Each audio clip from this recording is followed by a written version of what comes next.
ஒளிப்பிடத்தில் இருக்கிற புதையல்களையும் உனக்கு கொடுப்பேன். நான் என் தாசனாகிய யாக்கோபின் நிமித்தமும் நான் தெரிந்து கொண்ட இஸ்ரவேலின் நிமித்தமும் நான் உன்னை பெயர் சொல்லி அழைத்து நீ என்னை அறியாதிருந்தும் உனக்கு நானும் தரித்தேன்.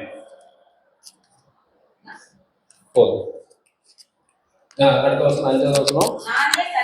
நானே கர்த்தர், வேறொருவர் இல்லை, என்னை தவிர தேவன் இல்லை. போதும்.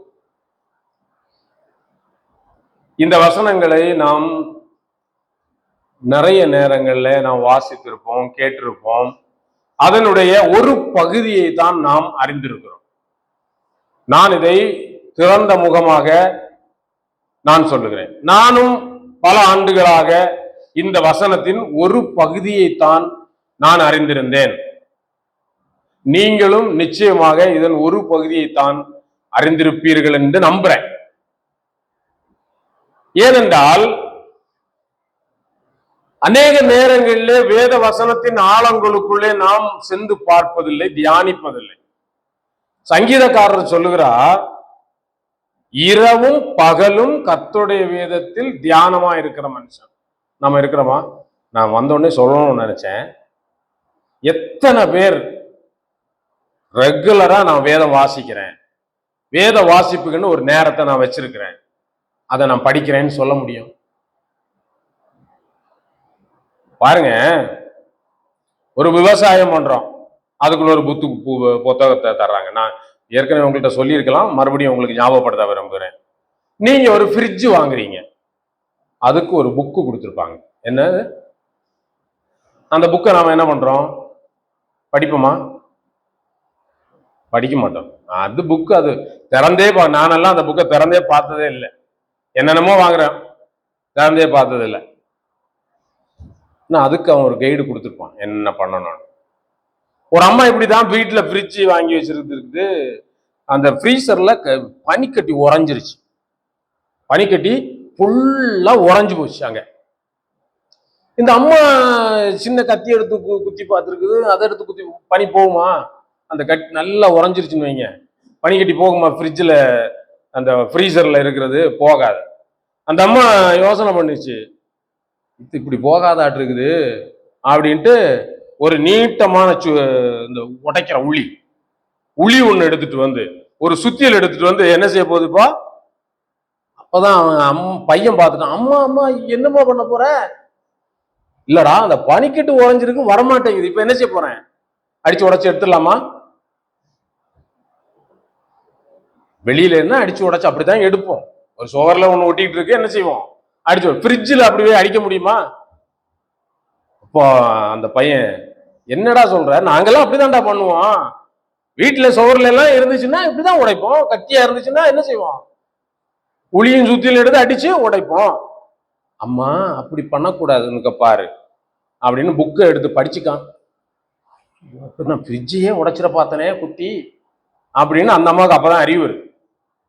அதுபோல நம்முடைய அன்றாட வாழ்க்கையிலே தேவனை பற்றி அறிவதற்கும் தேவனுடைய வழிகளை நாம் தெரிந்து கொள்வதற்கும் நாம என்ன செய்யணும்?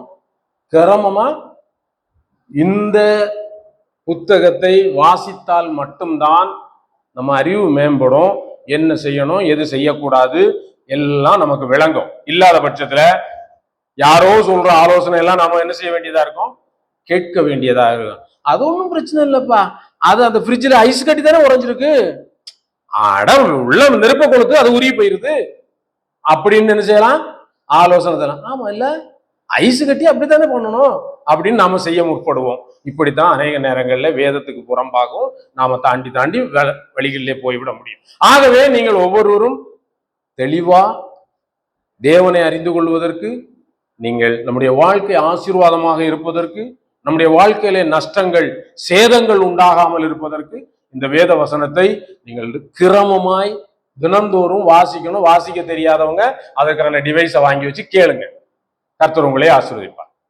பாருங்க, இங்கே ஆண்டவர் தம்முடைய மக்கள் பார்த்து சொல்லுகிறார், நான் உனக்கு முன்னே போய் கோணலானவைகளை செவ்வையாக்குவேன். உன்னை பெயர் சொல்லி அழைக்கிற இஸ்ரவேலின் தேவனாகிய கர்த்தர் நானே என்று நீ அறியும்படிக்கு. இந்த வசனத்தை ஒவ்வொரு பிள்ளைகளும் இதை அப்படியே நீங்க சொல்றது, ஆண்டவர் உங்கள்கிட்ட சொன்னதை அப்படியே திரும்ப சொல்ற மாதிரி இதை எப்படி படிக்கணும்? படிங்களேன். என்னை பெயர் சொல்லி அழைக்கிற இஸ்ரவேலின் தேவனாகிய கர்த்தர் நீர் என்று நான் அறியும்படிக்கு. உங்களை ஆண்டவர் பெயர் சொல்லி அழைத்து இருக்கிறாரா? தேவன் நம் ஒவ்வொருவரையும் பெயர் சொல்லி அழைத்து இருக்கிறார். நாம் ஒவ்வொருவரும் தேவனை அறியாமல் இருந்தோம், தேவனுடைய காணியாட்சிக்கு புறம்பாக இருந்தோம். பாருங்க, இந்த வேத வசனம் அங்க என்ன சொல்றது பாருங்க.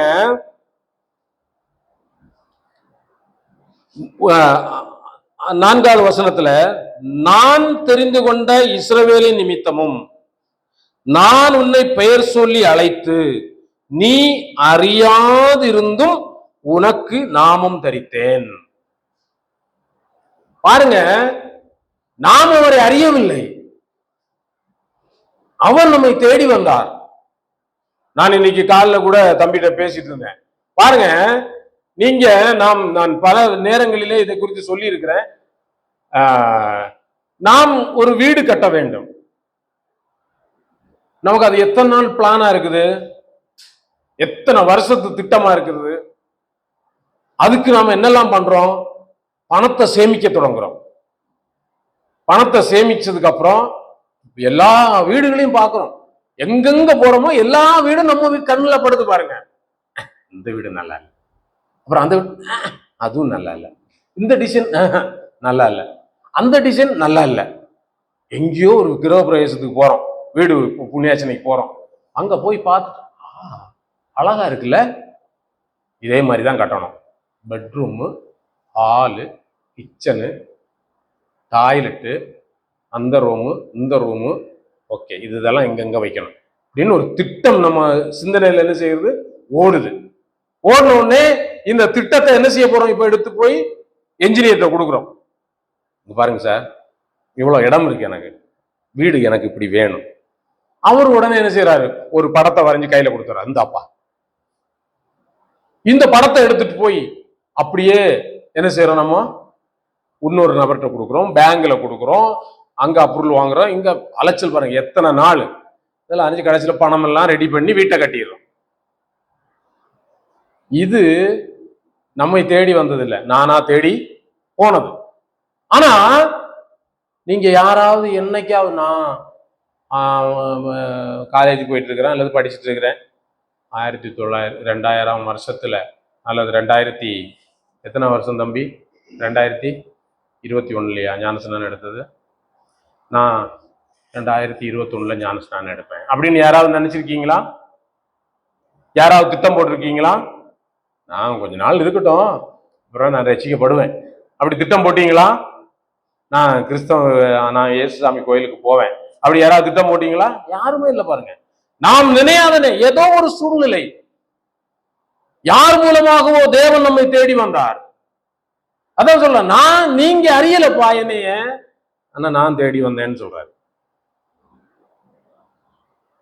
ஆனா அநேக நேரங்கள்ல தேடி வர உங்களை பத்தி எல்லாம் அறிய வேண்டிய அவசியம் இல்லை, போயிட்டு வாங்க அப்படின்னு சொல்லி விடுற இடத்துலதான் நாம என்ன செய்யறோம்? நிறைய நேரத்துல இருந்துட்டு இருக்கோம். ஆனாலும் அவர் சொல்றாரு பாருங்க, நான் உன்னை பேர் சொல்லி அழைச்சு நீ அறியும்படிக்கு. 4ஆம் வசனத்தை படிங்க.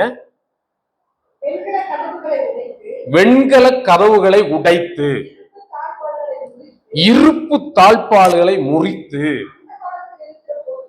அந்தகாரத்தில் இருக்கிற பொக்கிஷங்களையும் ஒளிப்பிடத்தில் இருக்கிற புதையல்களையும் உனக்கு கொடுப்பேன். போதும், ஆண்டவர் சொல்றாரு, வெண்கல கதவை உடைக்கணும், இரும்பு தாழ்பால முறிக்கணும், முறிச்சு அந்தகாரத்தில் இருக்கிற புதையல் பொக்கிஷங்கள் எல்லாம் உனக்கு தருவேன். இன்னைக்கு பாருங்க, இந்த புதையல் பொக்கிஷம்னா என்னங்க? நமக்கு எல்லாம் ஒண்ணு தெரியும், புதையல் பொக்கிஷம்னா ஒண்ணு தெரியும். ஒருத்தர் வேலையே செய்ய மாட்டாராமா. என்ன செய்ய மாட்டாரு? நிலத்துல விவசாயம் பண்ண சொன்னா, வாங்கப்பா, யாரு இங்க விவசாயம் பண்றதுன்னு. ஒரு பல நாள் பார்த்தாரு, இவன் சோம்பேறிப்பா, இவன் சரிப்பட்டு வர மாட்டான், இவனை எப்படி வேலை செய்ய வைக்கிறதுன்ட்டு அவர் ஒரு ஐடியா போட்டு வேற ஒரு ஆள் மூலமா ஒரு தகவலை சொல்லிருக்காரு. அந்த நிலத்துல என்ன இருக்கு? புதையல் இருக்கு இந்த இடத்துல. நான் அதுக்காக தான் அவனை விவசாயம் பண்ண சொல்றேன், பண்ண மாட்டேங்கிறான் அப்படின்னு சும்மா ஒரு கதையை விட்டாரு. ஐயா என்ன செய்ய ஆரம்பிச்சாரு? தோட்டம் ஃபுல்லா தோண்ட ஆரம்பிச்சிட்டாரு. தோண்டி தோண்டி தோண்டி தோண்டி முழு தோட்டத்தை என்ன செஞ்சிட்டாரு? கிளச்சி விட்டாரு, உழுது போட்டாரு முழு தோட்டத்தையும். அதுக்கப்புறம் அப்பா வந்தாரு, தோட்டம் எல்லாம் உழுதுட்டியா, இப்ப காய்கறி விதைய போடு, நல்லா என்ன செய்யும், புதையல் கிடைக்கும். இன்றைக்கு புதையல்னா நமக்கு என்னன்னு தெரியுது, அப்போ ஏதோ சம்திங் பொண்ணு வெள்ளி ஆசீர்வாதம். ஆண்டவர் சொல்றாரு, இது எங்க இருக்கு அப்படின்னு சொன்னா அது மறைவிடத்திலே இருக்கு. இன்னைக்கு நம்முடைய வாழ்க்கையில புதையல் புதையல் யார் யார் புதையல் கிடைச்சிருக்கு? யார் யாருக்கு புதையல் கிடைச்சது? இந்த வேதத்துல சொல்லப்பட்டிருக்குல்ல, புதையல். வெண்கல கதவுகளை உடைத்து புதையல் கிடைச்சிருக்கா? இல்ல. நிறைய பேர் தேடிட்டு இருக்கிறோம். ஏன் தமிழ்? நானெல்லாம் தேடி இருக்கிறேன், இல்லைன்னெல்லாம் சொல்ல முடியாது. இன்னைக்கும் தேடத்தான் செய்யறேன்.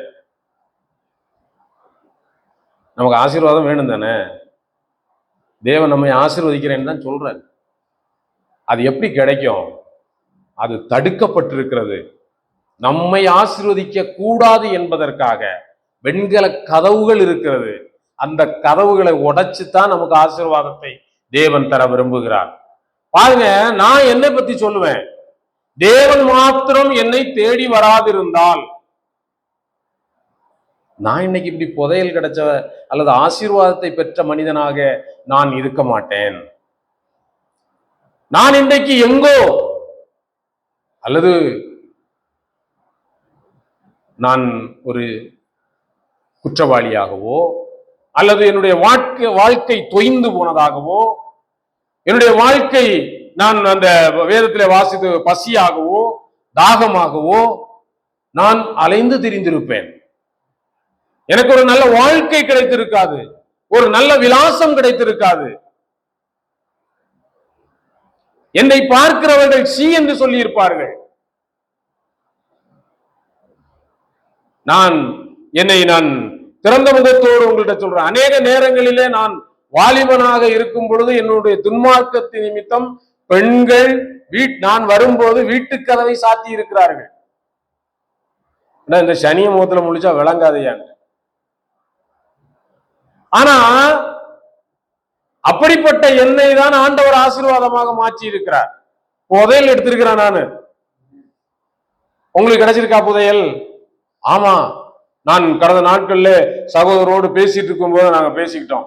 பாருங்க, ஆசீர்வாதம் என்பது சிலர் நினைக்கிறாங்க என்னமோ ஆண்டவர் ஆசீர்வதிக்கிறாரு, அது கணக்கு இல்லாம குமியணும்ங்கிறது போல. தேவன் அப்படி செய்தால் பட்சபாதம் உள்ள தேவனாக மாறி விடுவார்.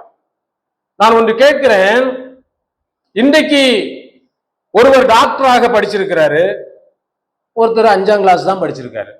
2 பேரும் தேவனை ஏற்றுக்கொண்டு வந்து விட்டார்கள் கிறிஸ்துவுக்குள்ள.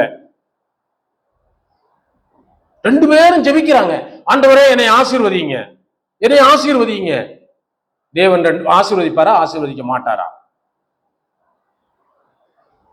ஆசீர்வதிப்பாரா? ஆசீர்வதிக்க மாட்டாரா? ஆசீர்வதிப்பார். சரி, 2 பேரும் ஒரே மாதிரி ஆசீர்வாதம் பெற்றிருப்பீர்கள்? 2 நபர்களும் ஒரே மாதிரி ஆசீர்வாதத்தை பெற்றிருப்பார்களா? அவர் ஒரு கிளினிக் டாக்டர், ஒரு ஹாஸ்பிட்டல் வச்சிருப்பாரு, அவருக்கு நிறைய வருமானம் வரும்.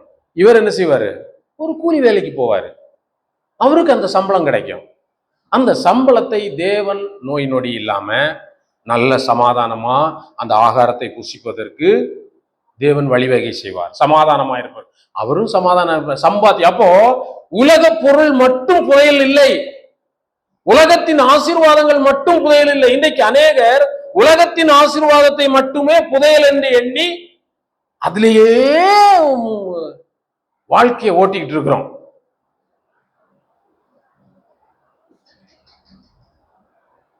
நம்முடைய வாழ்க்கையிலே சமாதானம், நம்முடைய சரீரத்திலே ஆரோக்கியம், நம்முடைய எல்லா காரியங்களிலும் வெற்றி, இதெல்லாம் வரணும்னா முதலாவது அவருடைய அழைப்பிற்கு நம்மை நாம் ஒப்பு கொடுக்க வேண்டும். அவருடைய அழைப்பிற்கு நம்மை அர்ப்பணிக்காத வரை, அவர் நம்மை அழைக்கும் போது பெயர் சொல்லி அழைத்தேன் என்று சொல்லுகிறார். பெயர் சொல்லி உங்களை கூப்பிட்டு இருக்காரு. அப்பா உங்களுக்கு எல்லாம் 1000 ரூபாய் தரப்போறேன் மாசம். நீங்க எல்லாம் என்ன கார்டு எடுத்துட்டு வந்துருங்க, உங்களுடைய ப்ரூஃப் எடுத்துட்டு வந்துருங்க. ஏங்க நீங்க தான் பேர் கூப்பிட்டாச்சு இல்ல, அப்புறம் எனக்கு ப்ரூஃப் கொடுங்க. இந்த வீட்டுல நான் இருக்கிறேன், பக்கத்து வீட்டுல என் மகன் இருக்கிறா, கொடுங்க. அங்க 1000 ரூபாய் கொடுங்க, இங்க 1000 ரூபாய் கொடுங்க, இந்த பக்கம் எங்க அம்மா இருக்கிறாங்க, அவங்களுக்கு 1000 ரூபாய் கொடுங்க. இப்படி சொன்னா கொடுப்பாங்களா? எடுத்துட்டு அவர்கிட்ட அழைப்புக்கு இணங்கி அவர்கள் சொல்லுகிற அந்த வழிமுறைக்கு நாம் போனோம். போகாம பேங்க் அக்கௌண்ட் கொடுக்கணும், என்னென்ன கேட்கிறாங்களோ இன்னார்தான்ங்கிறதுக்கு ப்ரூஃப் கொடுக்கணும். இது எதுவுமே நீங்க தான் சொல்லியாச்சுல, எல்லா பெண்களுக்கும் 1000 ரூபாய் உண்டு, அது எனக்கும் கொடுத்துருங்க. அப்படி கேட்க முடியுமா? கிடைக்குமா?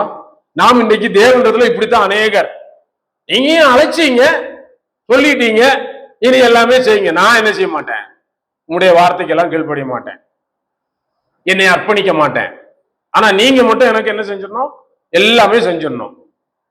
ஒரு கடந்த நாட்கள் சொல்லிட்டு திருட போகும்போது கூட, கடவுளே நான் இன்னைக்கு மாட்டிக்க கூடாது, எப்படியாவது எனக்கு திருட்டு நல்லபடியா அந்த வீட்டுல இருந்து திருடிட்டு வந்துடணும் அப்படின்னு ஜபம் பண்றானாமா. அந்த ஜபத்தையும் ஆண்டவர் கேட்கிறாருங்க அப்படின்னு ஒருத்தர் சொல்றாரு. அப்படியா? அவர் பெருமையா சொல்றாரு, பாருங்க நான் திருட போகும்போது கூட ஜபம் பண்ணிட்டு தாங்க போவேன், ஆண்டவரே இன்னைக்கு பிடிபற்றக்கூடாது. அப்படியா? வேறு ஸ்தலங்களுக்கு போகும் பொழுது வேற எங்கேயோ போறோம், ஆண்டவரே நான் கொஞ்சம் ட்ரிங்க்ஸ் போட்டிருக்கிறேன், வண்டி தடுமாறாம வீடு போய் சேர்ந்துடணும், சொல்ல முடியுமா? அப்பாடா இயேசுவே சோத்திரம், அப்பா நல்லபடியா என்னை காப்பாத்தி கொண்டு வந்துட்டீங்க, நீங்க என்னுடைய ஜபத்தை கேட்டீங்க, சொல்ல முடியுமா? பாருங்க, அவருடைய அழைப்புக்கு உங்களை நீங்கள் விட்டு கொடுக்க வேண்டும், ஒப்பு கொடுக்க வேண்டும். அது இல்லாம அவர் அந்த காலத்தில் இருக்கிற பொக்கிஷங்களையும் புதையல்களையும் மறைந்திருக்கிற புதையல்களையும் நமக்கு தர முடியாது. நாம் அவருடைய வார்த்தைகளுக்கு, அவருடைய அழைப்பிற்கு நாம் செவி கொடுக்க வேண்டும். பாருங்க, சரி அப்ப இதெல்லாம் ஓகேங்க, இவர் யாருங்கிறது தெரியணும்ல, கூப்பிடுறது யாரு, அது எல்லாரும் கூப்பிட்டா போயிட முடியாது இல்ல, அது ரொம்ப ரொம்ப இம்பார்ட்டன்டான விஷயம். கூப்பிடுற நபர் தெரியும். பாருங்க, அழைப்பவர் யார் என்பதை தெரிஞ்சுக்கணும். பாருங்க, இங்க சொல்லப்படுது பாருங்க, ஏசாயா 44ஆம் அதிகாரத்துல 8வது வசனத்துல இருந்து படி, 8வது வசனம், நீங்கள் கலங்காமலும் பயப்படாமல் வருங்கள், விளங்க பண்ணினதும் இல்லையோ, நீங்களே என் சாட்சிகள், என்னை தவிர வேறு தேவன் உண்டோ, வேறொரு கன்மலையும் இல்லை, ஒருவனையும் அறியேன். விக்கிரகங்களை உருவாக்குகிற யாவரும் வீணர், அவைகளால் இச்சிக்கப்பட்டவைகள் ஒன்றுக்கும் உதவாது, அவைகள் ஒன்றும் காணாமலும்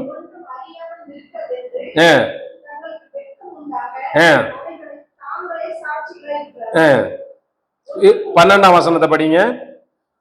12, கொல்லன் இரும்பை குரட்டால் இடுக்கி உலையில காய வச்சு சுத்தினால அதை அடிச்சு தன்னுடைய கைபலத்தினால மூல அறிவினால அதை என்ன செய்யறானாமா, ஒரு சொரூபமா மனுஷ சாயலா உருவாக்கி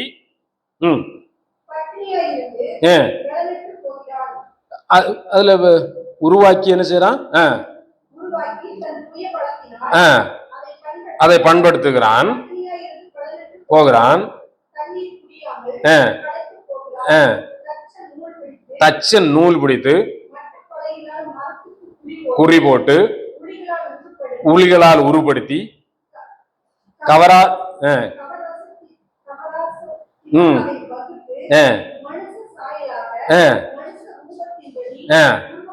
உருவமாக்குகிறான்.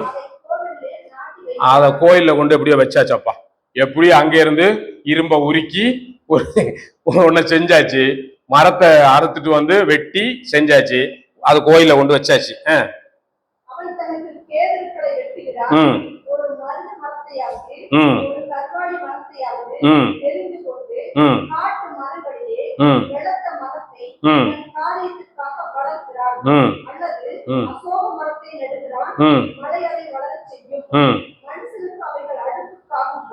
அடுப்புக்கு ஆகும்போது குளிர்காய்கிறான், சுடுகிறான். பாருங்க, ஒரே மரம் ஒன்னெடுத்து அடுப்பு மூட்டி குளிர் காயிறான், அப்பம் சுடுறான். ஒரு துண்டு எடுத்து என்ன செய்யறானாமா, அதனால் ஒரு தெய்வத்தை உண்டு பண்ணி அதை பணிந்து கொள்ளுகிறான், செய்து அதை வணங்குறான். அதில் ஒரு துண்ட அடுப்பில் இருக்கிறான், புசித்து அப்பா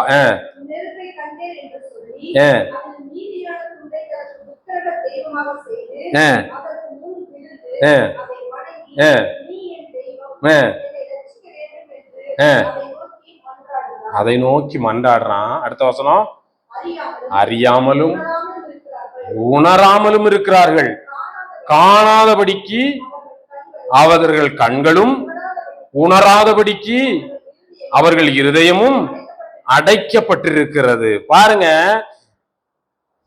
21வது வசனம், யாக்கோபே 21, யாக்கோபே இஸ்ரவேலே இவைகளை நினை, நீ என்னுடைய தாசன், நான் உன்னை உருவாக்கினேன், நீ என் தாசன். இஸ்ரவேலே நீ என்னால் மறக்கப்படுவதில்லை,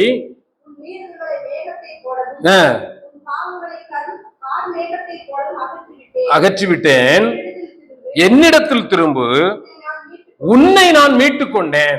பாருங்க, அறியாமலும் உணராமலும் இருந்த கூட்டத்தில இருந்து பாருங்க ஒரு மரத்தை எடுக்கிறான், ஒன்ன தெய்வமா செய்யறான், அதுல மீதி துண்டை அடுப்புல கொண்டு வச்சு எரிச்சு குளிர் காயிறான், அப்பம் சுடுறான், இறைச்சி சமைச்சு சாப்பிடுறான்.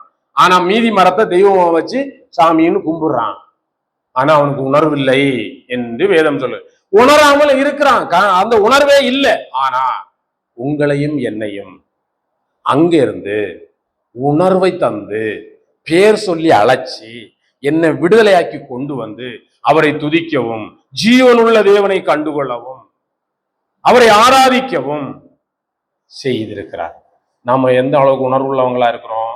இந்த தேவன் தான் நம்மை அழைத்திருக்கிறார். அவர் சொல்லுகிறார், அந்த காலத்தில் இருக்கிற பொக்கிஷங்களையும் ஒளிப்பிடத்தில் இருக்கிற உங்களுடைய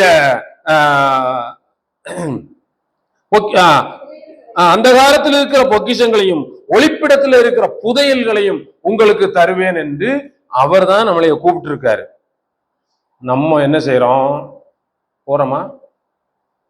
பாருங்க, ஒரு மனிதனுடைய நிலையை பாருங்களா. லூக்கா எழுதின சுவிசேஷம் 15ஆம் அதிகாரம்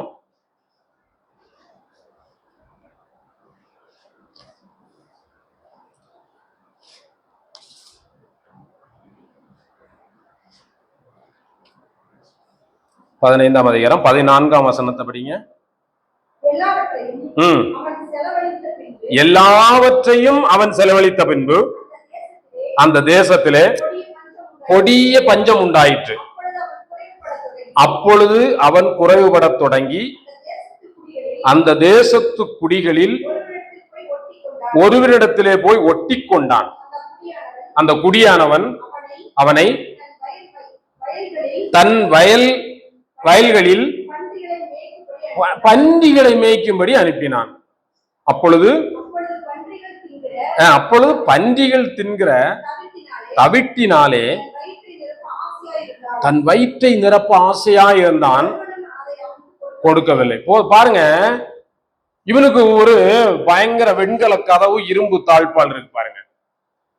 நல்லா இருந்தவன் தான். என்ன ஆச்சு? இப்போ பசி, ஏதாவது சாப்பிடலாம்னு நினைக்கிறான், வழி இல்லை. ஏதாவது பண்ணலாம், பசிக்குதே, சாப்பிடலாம், ஏதாவது ஒரு வேலை கிடைக்குமான்னு எப்படியோ தேடி போய் ஒரு வேலையை பிடிச்சா அதுவும் பண்ணி மேய்க்கிற வேலை. சரி பரவாயில்ல, கிடைச்சிச்சு, பசி, சரி அந்த பண்ணி திங்கிற தவிட்டையாவது கொஞ்சம் என்ன செய்யலாம், பசிக்கு அள்ளி சாப்பிடலான்னு பார்த்தா அதுக்கு கூட வழி இல்லையாம். அதுக்கு சொல்லப்படுகிறது, வயிற்றை நிரப்ப ஆசையா இருந்தான், ஒருவனும் அதை அவனுக்கு கொடுக்கவில்லை. பண்ணி திங்கிற தவிடு கூட கிடைக்கல. நில பாருங்க, அங்க பாருங்க. அப்பதான் அவன் சொல்றான், அவனுக்கு 17ஆம் வசனம், அவன்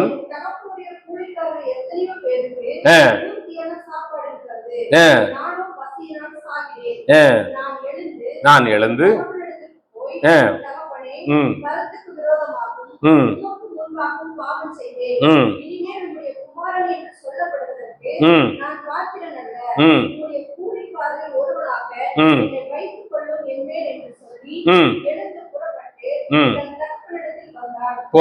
பாருங்க, கதவு உடைக்கப்படுற நேரத்தை பாத்துங்க.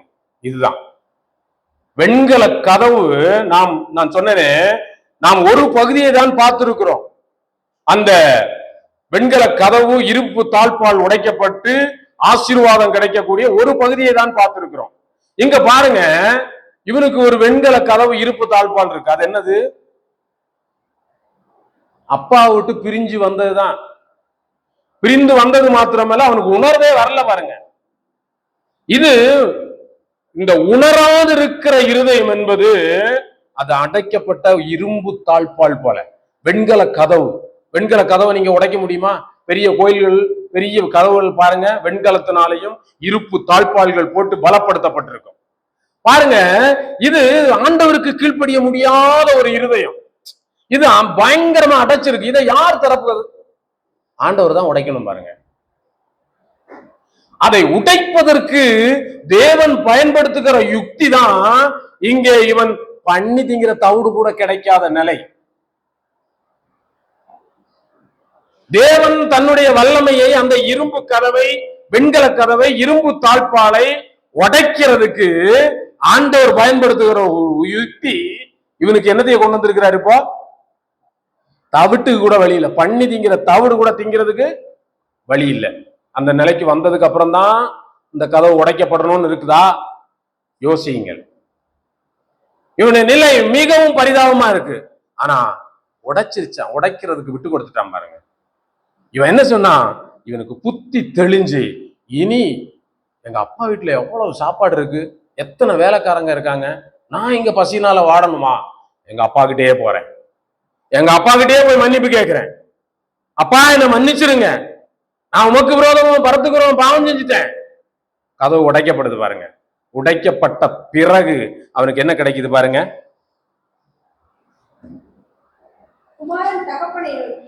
22வது வசனம். அப்பொழுது தகப்பன் தன் ஊழியக்காரரை நோக்கி, நீங்கள் உயர்ந்த வஸ்திரத்தை கொண்டு வந்து இவனுக்கு உடுத்தி, இவன் கைக்கு மோதிரத்தை போடுங்க, காலுக்கு செருப்பை கொடுங்க, கொளுத்த கண்டு விருந்தே நடக்குது பாருங்க. எப்பொழுது இவன் இரும்பு வெண்கல தாழ்பாலும் இரும்பு கதவுகளும் உடைப்பதற்கு எவன் விட்டு கொடுத்தானோ அப்பவே அந்த வாரத்தில் இருக்கிற பொக்கிஷங்கள் அவனுக்கு கிடைக்க ஆரம்பிக்குது. அவ்வளவு நாள் அது அவனுக்கு மறைக்கப்பட்டிருந்தது. அப்பாவுடைய ஆசீர்வாதம், தேவனுடைய ஆசீர்வாதம் அவனுக்கு மறைக்கப்பட்டிருந்துச்சு. இவன் தன்னை உடைப்பதற்கு விட்டு கொடுத்தான், கதவுகள் உடைக்கப்பட்டது, ஆசீர்வாதங்கள் அவனுக்குள்ள வர ஆரம்பிச்சிச்சு பாருங்க. அதே நேரத்துல அவனுடைய மூத்த குமாரனுக்கு தாழ்பால் வந்து உழுகுது பாருங்க. அவனோ வீட்டுக்கு உள்ளே போக மனதில்லாம எங்க நின்னா? வெளியில நின்னான். காரணம் என்ன பாருங்க, தேவனுடைய ஆசீர்வாதத்தை பெற்றுக் கொள்வதற்கு இந்த கதவுகள் உடைக்கப்படணும். இன்னொரு மனிதனை பாருங்க, அங்கே அதே 19ஆம் அதிகாரத்துல, லூக்கா 19ஆம் அதிகாரம் 5ஆம் வசனத்தை படிங்க. இயேசு அந்த இடத்தில் வந்தபோது அண்ணாந்து பார்த்து அவனை கண்டு, சகேயுவே, நீ சீக்கிரமா இறங்கி வா, இன்றைக்கு நான் உன் வீட்டிலே தங்க வேண்டும் என்றார். அவன் சீக்கிரமாய் இறங்கி சந்தோஷத்தோட அவரை அழைத்து கொண்டு போனான். அதை கண்ட யாவரும் இவர் பாவியான மனுஷனிடத்தில் என்று முறுமுறுத்தார்கள். சகேயும் நின்று கர்த்தரை நோக்கி, ஆண்டவரே, என் ஆஸ்திகளில் பாதியை ஏழைகளுக்கு கொடுக்கிறேன். எவனிடத்திலேயாவது அநியாயமாய் வாங்கினது உண்டானால் திரும்ப செலுத்துகிறேன் என்றான். இயேசு அவனை நோக்கி, இன்றைக்கு இந்த வீட்டுக்கு ரட்சிப்பது போதும். பாருங்க, அவனை ஆண்டவர் கூப்பிட்ட உடனே அவனை கூப்பிடுறாரு, பாவியான மனுஷனாமா. அவனை கூப்பிட்ட உடனே சுத்தி நிக்கிறவங்க சொல்ற, யார கூப்பிடுறாரு பாருடா, பாவி அவன், அவன் மகா பிராடு பய, அவனை போய் ஆண்டவர் கூப்பிடுறாரு. இவன் செஞ்ச அக்கிரமம் கொஞ்சம் நஞ்சமாயா, இவனை போய் கூப்பிடுறாருன்னு சுத்தி நிக்கிறவன் எல்லாம் யோகிய நாட்டம் பேசி இருக்கிறான். ஆனா ஆண்டவர் என்ன சொல்றாரு பாருங்க, அவனும் அதெல்லாம் காதுல வாங்கிக்கல. அவன் சொன்னான், ஆண்டவரே, நான் என்னுடைய அநியாயத்தை எல்லாம் விட்டுறேன், என் இடத்துல அநியாயமா வாங்கியிருந்தா கொடுத்துட்றேன், என்னை மன்னிச்சிருங்க. ஆண்டவர் சொல்றாரு, இன்றைக்கு இந்த வீட்டுக்கு ரட்சிப்பு வந்துருச்சு. அந்த காலத்தில் இருக்கிற பொக்கிஷம் அங்க வந்துருச்சு, சமாதானம் வந்து விட்டது அந்த வீட்டுக்கு. அந்த வீட்டுல மகிழ்ச்சி வந்துருச்சு, ஆரோக்கியம் வந்துருச்சு, செல்வம் வந்துருச்சு. தேவனுடைய பிள்ளைகள் யாருமே எங்கேயும் எதற்காகவும் கையேந்தி நிற்பதை தேவன் விரும்புகிறதில்லை. அதை நீங்க ஆழமா மனசுல வச்சுக்கீங்க. சங்கீதக்காரர் சொல்ற, நாம் இளைஞனா இருந்தேன், முதிர் வயது உள்ளவனான, ஆனாலும் அவருடைய சந்ததி அப்ப துண்டுக்கு இறந்து திரிந்ததை நான் பார்க்கவில்லை. எந்த ஒரு காரியத்தையும் நீங்க யாரிடத்திலையும் போய் கெஞ்சி நிக்கிறதுக்கு தேவன் என்ன செய்ய மாட்டாரு, இடம் கொடுக்க மாட்டார். தேவன் நம்மை ஆசை. ஆனா அதற்கு சில படிகள் இருக்கிறது. இந்த கதவுகள் எல்லாம் உடைக்கப்படணும், இந்த பூட்டெல்லாம் உடைக்கணும். நம்ம நிறைய பூட்டு போட்டு வச்சிருக்கிறோம் பாருங்க. உலக மனுஷன் சொல்லுவான், என்ன செய், கதவை திறந்து வை, காற்று உள்ளே வரட்டும். உன் இதய கதவை திறந்து வை, தேவன் உனக்குள்ளே வரட்டும், அவருடைய ஆசீர்வாதங்கள் உனக்குள்ளே வரட்டும், பொக்கிஷங்கள் வரட்டும், கிடைக்கட்டும். நான் இருதயத்தை திறக்காவிட்டால் எப்படி? இங்க அடைச்சு வச்சிருக்கிறேன், பூட்டி வச்சிருக்கிறேன். அவர் வர்றாரு, மகனே என்று பெயர் சொல்லி கூப்பிடுகிறார். நம் ஒவ்வொருவரையும் தேவன் பெயர் சொல்லி அழைக்கிறார். நாம் என்ன செய்யறோம், எந்த அளவுக்கு நாம் ரெஸ்பாண்ட் பண்றோம் அவருடைய அழைப்பிற்கு பாருங்க. அதுலயே இன்னொரு வசனத்தை, 12ஆம் வசனம், லூக்கா 19:12 இருந்து, பிரபுவாகிய ஒருவன் ஒரு ராஜ்யத்தை பெற்றுக்கொண்டு திரும்பும்படி தூர தேசத்துக்கு போக புறப்பட்டான். புறப்படும் போது ஊழியக்காரர்ல 10 பேரை கூப்பிட்டு அவர்களிடத்துல 10 ராத்தல் திரவியத்தை கொடுத்து, நான் திரும்பி வரும் மூலமும் ஊரார் அவனை பகைத்து போதும். பாருங்க, இது எப்படி இதை நாம் இன்றைக்கு பார்க்கிறோம்னா, இயேசுவை தன்னுடைய சொந்த இரட்சகராக ஏற்றுக்கொள்வதற்கு மனம் இல்லை. நீ இன்னைக்கு உலகத்துல போய் நீங்க சுவிசேஷம் சொன்னீங்கன்னா, இயேசு அறிவிக்க வந்தியா அப்படின்னு கல்ல தூக்கி அடிக்கிற நிலையில தான் என்ன இருக்கு, போயா. அதுபோல நாம நம்முடைய உள்ளத்துல இயேசு ராஜாவா நம்மகிட்ட இருக்கிறதா? இந்த இதுக்கு நான் தான் ராஜா. பாருங்க, நான் சில நேரங்களில் வீட்டுல ஜோக்கா சொல்லுவேன், இங்க பாரு, இந்த சின்ன ராஜ்யம், என் மனைவி, நீ, என் பிள்ளைகள், இந்த சின்ன ராஜ்யத்துக்கு நான் தான் யாரு, ராஜா. இங்க இந்த ராஜா சொல்றதுதான் என்ன செய்யணும், ஜோக்கா சொல்லுவேன், அதனால நீங்க இதை ஃபாலோ பண்ணிடுறாங்க. நான் சிரிச்சுக்கிட்டே சொல்லுவேன், இந்த வீட்டுக்கு யார் தான் ராஜா? நான் தான் ராஜா. நான் சொல்றதான் என்ன செய்யணும், புரிஞ்சுதா? பாருங்க, நமக்குள்ள என்ன சொல்றோம்? அதற்கெல்லாம் ஆண்டவருக்கெல்லாம் கீழ்ப்படிய முடியாது. இங்க நான் தான் ராஜா, நான் என்ன நினைக்கிறேனோ அதுதான். சர்ச்சைக்கு போகணும்னு நினைச்சா போவேன், போக மாட்டேன்னு நினைச்சா போக மாட்டேன். தேவனை ஆராதிக்கணும்னு நினைச்சா ஆராதிப்பேன், ஆராதிக்க மாட்டேன்னு ஆராதிக்க மாட்டேன். நீங்க என்ன சொல்றது, நான் என்ன கேட்கறது? இங்கே நான் தான் ராஜா. நான் என்ன வேலை வேணாலும் செலக்ட் பண்ணுவேன். உங்கள்கிட்ட எல்லாம் கேட்க மாட்டேன், ஆண்டவரே நான் இந்த வேலைக்கு போறது சரிதானா, ஆண்டவரே நீங்க காட்டுற வேலை தானா, எனக்கு தேவனை ஆராதிப்பதற்கு இது வசதியா இருக்குமா அப்படின்னு எல்லாம் நான் என்ன செய்ய மாட்டேன், அவர்கிட்ட ஆலோசனை கேட்க மாட்டேன். நானா போவேன். அப்படித்தானே? நீங்க கேட்குறீங்களா பிள்ளைகள்? ஆலோசனை, ஆண்டவரே ஒரு வேலை, ஆண்டவரையும் ஆராதிக்கணும், நீங்க எனக்கு அதுக்கு தகுந்த மாதிரி ஒரு வேலையை தாங்க, என்னுடைய திறமைக்கு தகுந்த மாதிரி ஒரு வேலையை தாங்க ஆண்டவரே, தேவனை ஆராதிக்கிறதுக்கு எனக்கு வசதியா இருக்கணும். அப்படி கேட்டிருக்கிறோமா? கேட்கிறோம். ஏனென்றால் அவர் உங்களை பெயர் சொல்லி அழைத்திருக்கிறார். அவர் உங்களை ஆசீர்வதிப்பதற்கு அவர் ஆயத்தமாய் இருக்கிறார். அவர் உங்களை உயர்த்துவதற்கு அவர் ஆயத்தமாய் இருக்கிறார். ஆனா அவர் உயர்த்துவதற்கு, அவரால் நாம் உயர்த்தப்படுவதற்கு நம்மை நாம் ஒப்பு கொடுக்கணும். இது நிறைய காரியங்கள் இருக்கு பாருங்க. இது அங்கே அந்த வசனத்தை வாசிக்கும் போது அங்கே அவங்க என்ன செய்யறாங்களாமா, ஆளாளுக்கு வியாபாரம் பண்றாங்க. அங்கே அந்த 19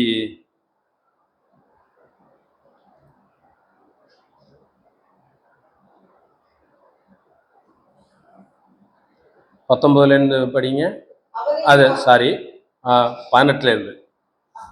அப்படியே இரண்டாம் ஊழியக்காரன் வந்து, ஆண்டவனே நீங்க கொடுத்து வந்ததுனால நான் ஒரு 5 ராத்தல் நான் சம்பாதிச்சிட்டேன்.